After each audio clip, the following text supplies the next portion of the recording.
Meillä on kuitenkin 2 kilsaa. Me ei saata mennä autolla, koska kuulemma tänne on niin pikkumatka. Mun jalat on jo melkein jotain spagettia. No jep, niin rasittavaa. Hei, Vilma, näetkö sä tonne? Joo, no ja ihan varpilla mennyt sinne samalle ratsastusleirille kuin me. Epää kun niitä ei tarvii kävellä. No siis niin just. Ajatteletko sä samaa kuin mä? Joo. Kato. Tonne varustekaappiin.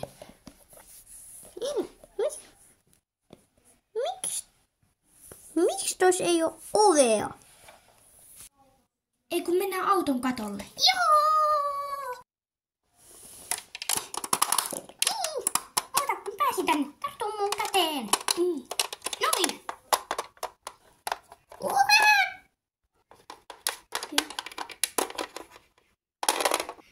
Kukkuluuru. Mihin sä menit?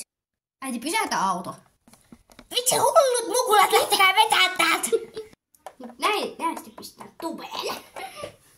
Duelli, mennään. Joo. Mä löysin maasta tämmösen kepin pistääks tuon auton renkaaseen, niin me voin ihan kattoo mitä tuolla takakontissa tuolla trailerissa on. Joo.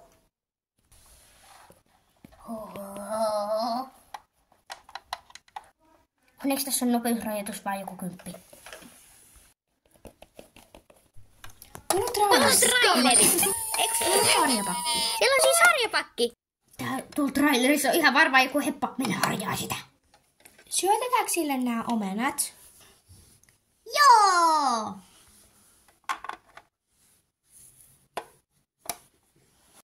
Auto ei liiku. Mä käyn katsoa, että onko tuolla renkaassa jotain vikana, että onko se puhjennut tai jotain.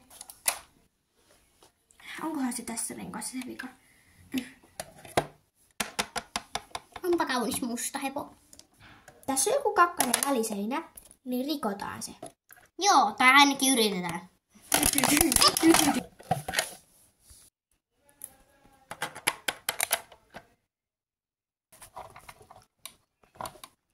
Niin söppänä. Ihana heppaa.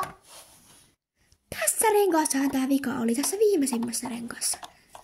Siihen on jottu keppi. Noin, sitten lähdetään. Sain homman hoidettua, Moona. Jos vihdoin päästään liikkeelle, mä oon ottanut tätä leiriä niin kauan, vihdoinkin mun säästöt riitti tähän, koska ei tietenkään mun vanhemmat osunut itse maksamaan. Joo. Apua, auto liikkuu, äkkiä se ovi kiinni. No niin, kiinni pysyy. Au!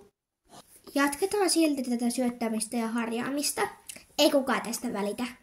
Käy nyt Iina sille, että